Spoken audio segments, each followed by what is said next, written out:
kabar pemirsa? Senang sekali saya Jenny Tan kembali ke hadapan Anda. Tentunya lewat trendsetter program infotainment yang paling hangat, orisinil dan terpercaya Hotshot. Bukan Hotshot jika tanpa berita terhangat. Untuk itu jangan kemana-mana, simak terus Hotshot. Sebab Hotshot selalu menguak sisi lain di balik berita dan fenomena.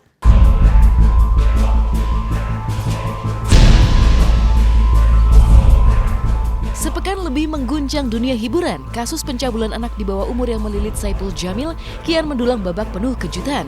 Pasalnya sederet sahabat Saipul mulai menggalang dukungan sejumlah artis untuk menjadi penjamin dalam surat penangguhan penahanan untuk Saipul. Ironisnya, justru karena sederet artis yang menjadi penjamin itulah yang konon membuat surat penangguhan penahanan Saipul ke Polsek Kelapa Gading, Jakarta Utara konon ditolak. Apa yang sebenarnya terjadi? Teka-teki ini kian mendulang tanda tanya karena kemarin sebuah pemandangan tak biasa terjadi di rumah mantan suami Dewi Persik tersebut. Pasalnya jajaran pengacara Saipul terlihat memasuki rumah dan menggelar pertemuan tertutup menyisakan tanya. Ada apa gerangan?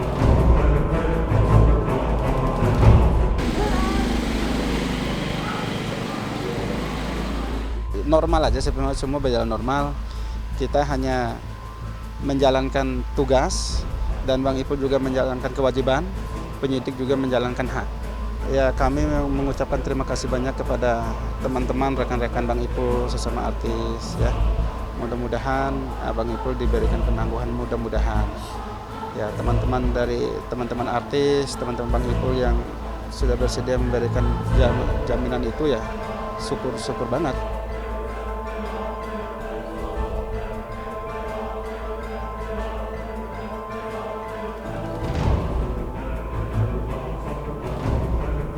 Penangguhan tidak ditolak.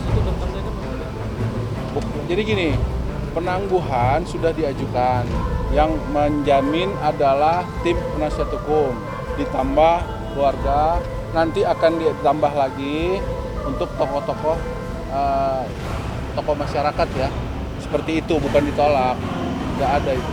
Kemarin suratnya sudah masuk ke pihak Polsek, tapi begitu kami koreksi masih banyak beberapa kekurangan-kekurangan yang harus dilengkapi oleh tim kuasa hukum atau penjaminan dari pihak keluarga gitu.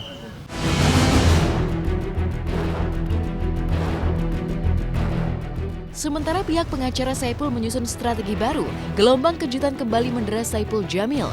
Pasalnya di hari yang sama, tim penyidik Polda Metro Jaya mendatangi Polsek Kelapa Gading mulai bergerak memproses kasus pencabulan yang diadukan oleh pemuda berinisial AW kepada Saipul. Tak main-main, selain mulai melakukan visum kepada AW, pihak yang berwajib juga mengantongi 3 nama saksi yang akan segera dipanggil pada tanggal 1 Maret 2016 nanti. Tak pelak, teka-teki baru pun mencuat. Siapakah 3 orang saksi tersebut?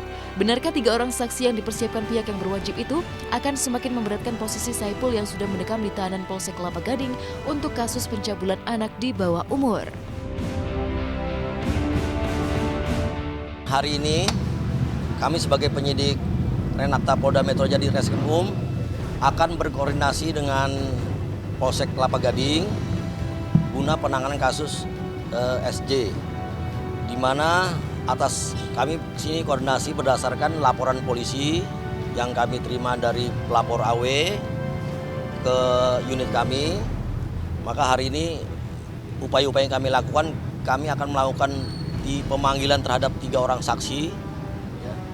Tadi pagi seharusnya sudah akan melakukan pemeriksaan visum terhadap korban AW di Rumah Sakit Keramat Jati.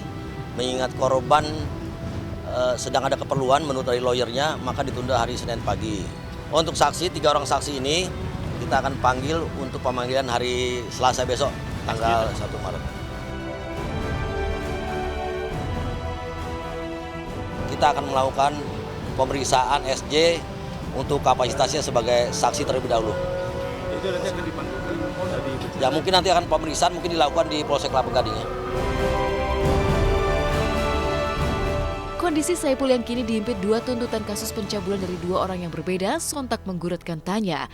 Jika korban AW mengaku mendapatkan perlakuan tidak senonoh di tahun 2014 lalu dan baru berani menguak setelah munculnya pelaporan korban DS di bulan Februari 2016 ini, mungkinkah Saipul yang kerap tampil religius tega melakukan tindak pencabulan dengan iming-iming menjadi asistennya? Butuh waktu untuk membuktikannya.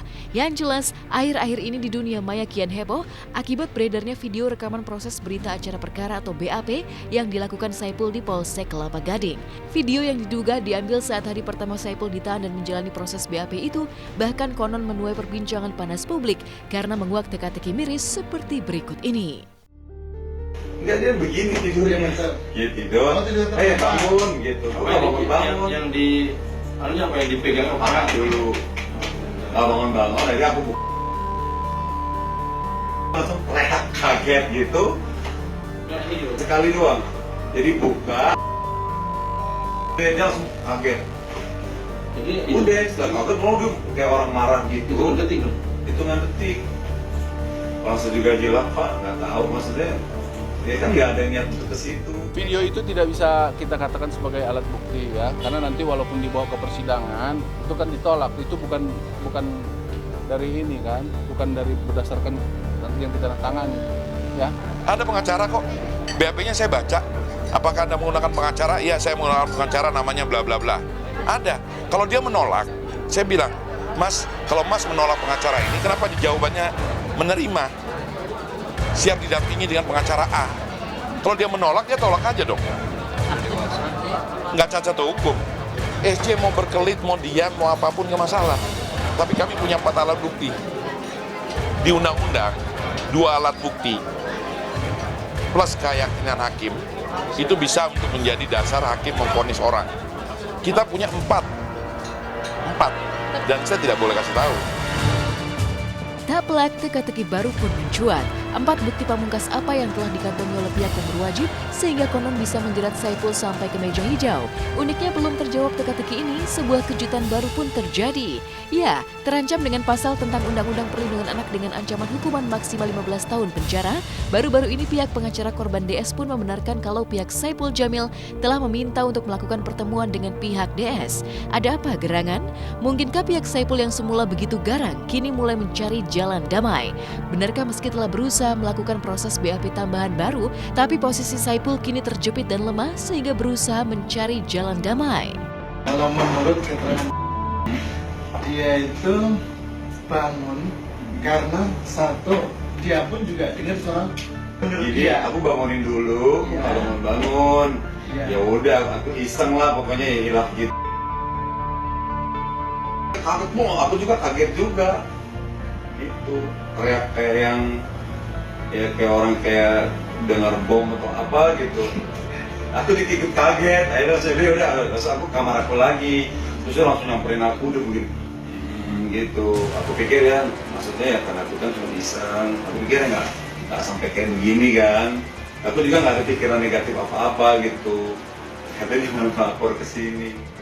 Kita kan tim ini kan harus menyatukan visi misi, harus sering kumpul untuk update seperti apa sih berita-berita terbaru, tapi sampai sini belum ada lah, masih seperti biasa. Kalau langkah-langkah persiapan kami dari sebelum ada laporan ini kita udah siapkan. Semua antisipasi kita udah siapkan itu semua. Nah, sudah ada menelpon kita ya, sudah menelpon kita untuk diajak bertemu, duduk bareng ya. Tidak segampang membolak-balikkan telapak tangan. Begitu mereka ngajak damai langsung mengiyakan ya. Karena bagaimanapun ini adalah pelecehan seksual ya, yang anak di bawah umur. Ada rasa traumatik yang dia ingat-ingat sampai dewasa. Kalau misalkan korban mencabut laporannya, tetap akan kita lanjutkan karena deliknya pidana murni ya, bukan delik aduan.